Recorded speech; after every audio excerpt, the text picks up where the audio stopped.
Voy a dedicar un ratito nada más, intentando ser breve, que no es fácil, para hacer un comentario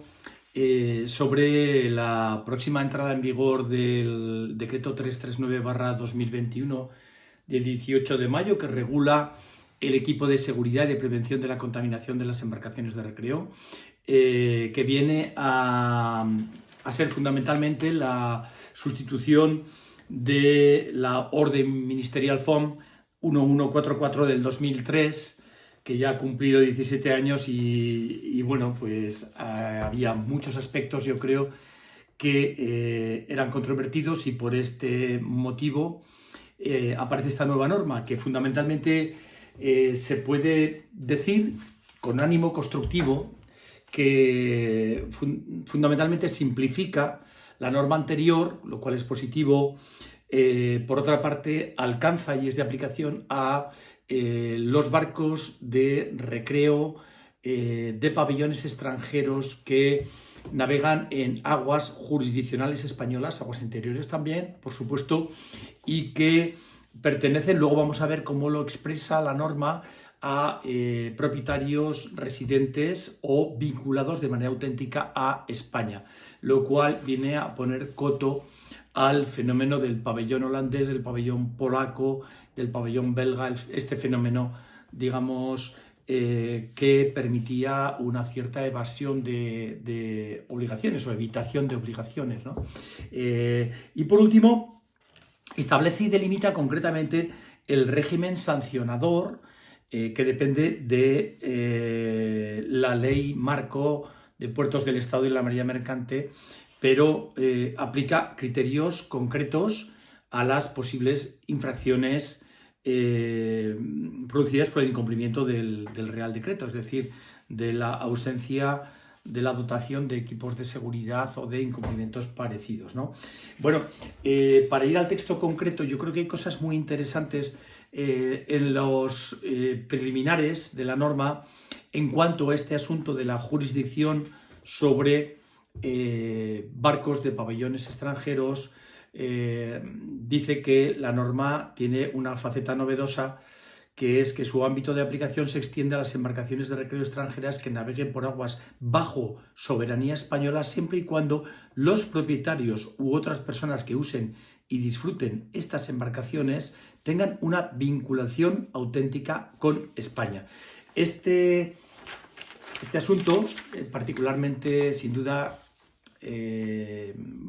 especial de esta norma, viene también recalcado en el artículo 2, donde se habla del ámbito de aplicación, diciendo que el Real Decreto se aplica a todas las embarcaciones de recreo que se hallen en las siguientes situaciones. Y en el párrafo C dice: naveguen por aguas interiores marítimas españolas o en mar territorial español cualquiera que sea su estado de pabellón y que sean sus propietarios y tengan su uso y disfrute personas físicas o jurídicas con residencia o domicilio social en España. Y además, en el punto B, incluye aquí a las embarcaciones que realicen fines comerciales o lucrativos en los que España ejerce su soberanía. Por lo tanto, esto queda muy claro y, como decíamos, entra en vigor a partir del 1 de julio. Por lo tanto, hay que estar atento en este sentido. Respecto a otro asunto muy controvertido, que es la certificación o la renovación o revisión de equipos de salvamento, el Real Decreto hace referencia a las instrucciones sobre revisión emitidas por el fabricante de equipos de salvamento. Sin pormenorizar, sin entrar en grandes detalles, estamos hablando aquí especialmente de balsas salvavidas y de chalecos salvavidas. En cuanto a los chalecos salvavidas, hay una cosa que yo creo que está muy bien planteada, y es que se obliga a que exista un chaleco salvavidas por persona a bordo para las embarcaciones que naveguen en zonas 2, 3, 4, 5, 6 y 7. Con lo cual, esto es interesante porque en la 1144 esta obligación alcanzaba al número máximo de tripulantes de la embarcación, lo cual a veces hacía engorroso el hecho de disponer en el barco de tantos chalecos salvavidas cuando realmente no navegaban en el barco más que un número más limitado de personas. En cuanto a la pirotecnia, hay un cambio que también redunda en la simplificación que establece que para navegación en la zona 4, es decir, hasta las 12 millas de la costa, solo es preciso disponer de 3 bengalas de mano y 3 cohetes con luz y paracaídas, lo cual simplifica el esquema anterior. Respecto a material náutico, bueno, pues la línea sigue siendo la misma. Hay una simplificación, por ejemplo, ahora, si no me equivoco, porque lo he leído relativamente rápido, ya no va a ser obligatorio en ningún caso la corredera o el compás de puntas o el transportador de ángulos o la regla de 40 centímetros o el famoso espejo de señales, y en vez de tener que disponer de 2 linternas estancas, pues basta con que sea una, etcétera. Es decir, un criterio general de simplificación. Hay también algunas menciones interesantes respecto a botiquín y guía sanitaria, que se hace obligatoria para todos los barcos que dispongan de botiquín a bordo, ya sea para tripulación profesional o no. La guía sanitaria no es otra cosa más que un documento establecido por el Instituto Social de la Marina sobre procedimientos de intervención en casos de lesiones, heridas, es decir, de utilización del botiquín, básicamente, lo cual no está nada mal, ¿no? Se simplifica también relativamente la definición de la obligatoriedad de extintores, medios de extinción de incendios. Solamente se menciona el extintor tipo 34B, y en lo relativo a la obligación de extintores en función de la potencia, pues el cuadro se simplifica considerablemente,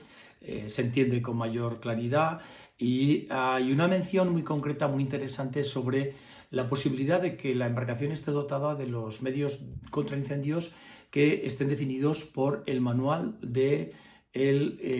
usuario del barco. Es decir, el manual, hablamos de barcos de marcado CE, si no me equivoco, con lo cual en ese supuesto esta sería la referencia para saber qué tipo de extintores y cuántos extintores son obligatorios para cada caso y para cada embarcación. En cuanto al sistema de detección de gases, hay una mención muy interesante sobre la novedad de los equipos propulsores que utilizan combustibles gaseosos, LPG, GLP en español, y sobre ese tipo de instalaciones, pues bueno, pues recae la obligación de los detectores de gases. Bueno, hay bastantes cosas de este tipo. Esto es un resumen muy rápido, no es exhaustivo desde luego, pero yo creo que es más que suficiente. En cuanto a cuestiones curiosas y muy particulares, hay algo que a mí me ha llamado poderosamente la atención y que está en el artículo 4, que creo que es una novedad importante, que supongo yo que con la aplicación de la norma tendrá una mayor aclaración, ¿no? Que dice lo siguiente: artículo 4, obligaciones de los propietarios y patrones. Los propietarios de las embarcaciones de recreo, o en su caso los patrones de las mismas, son responsables de mantener el estado de la embarcación y de su equipo de modo que se ajuste a lo dispuesto en este Real Decreto, a fin, sin perjuicio de otras obligaciones establecidas, se garantiza que 1. La embarcación esté siempre en condiciones de hacerse a la mar sin peligro para las personas que pueda haber a bordo. Es decir, se entiende que la obligación del patrón o del armador es que el barco esté en todo momento en condiciones de hacerse a la mar sin peligro para los tripulantes. Esto es muy particular porque me consta, y es así, que en nuestro país es muy frecuente que los barcos durante determinado periodo del año estén desaparejados o no naveguen regularmente, con lo cual el barco está en un compás de espera, no está exactamente arrumbado y fuera de servicio, pero no se está navegando con él, con lo cual el usuario lo que hace es un mantenimiento de hibernaje, y cuando empieza la temporada pues vuelve a equipar completamente el barco, etc. Habrá que ver de qué modo se interpreta este artículo cuarto, que suponemos que se hará de manera razonable, ¿no? Y por último, en cuanto al apartado de infracciones y sanciones, bueno, lo que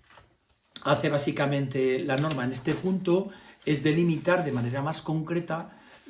el rango de las cuantías que en cada caso pueden aplicarse a las multas que se impongan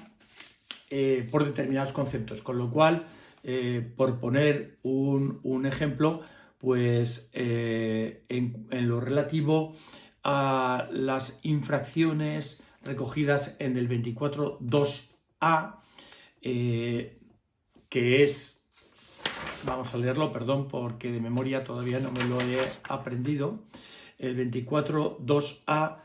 es donde figuran los medios de salvamento, balsas salvavidas, chalecos salvavidas, aros salvavidas, luces y revistas. Vamos a poner, por ejemplo, un déficit en chalecos salvavidas y luces, que por cierto, que no se me olvide, es muy importante que en lo referente a la obligación de los chalecos salvavidas, muy importante, los chalecos deben de ir dotados con una luz de emergencia en el caso de que la embarcación navegue de noche. Es decir, solamente están excluidos de esa obligación aquellos casos en los que el barco haga solamente una navegación diurna. Por lo tanto, un chaleco salvavidas como estos que acabamos de comprar, que se tienen que revisar según las instrucciones del fabricante anualmente, debe estar dotado de una luz de emergencia para el caso del hombre al agua durante la navegación nocturna. Bueno, pues en ese supuesto, vamos a verlo, sería el ordinal 2 de este punto. Bueno, pues una infracción al ordinal 2, es decir, a la falta de revisión de un chaleco salvavidas o a la falta de un número suficiente de chalecos salvavidas, se sanciona con una multa de 200 a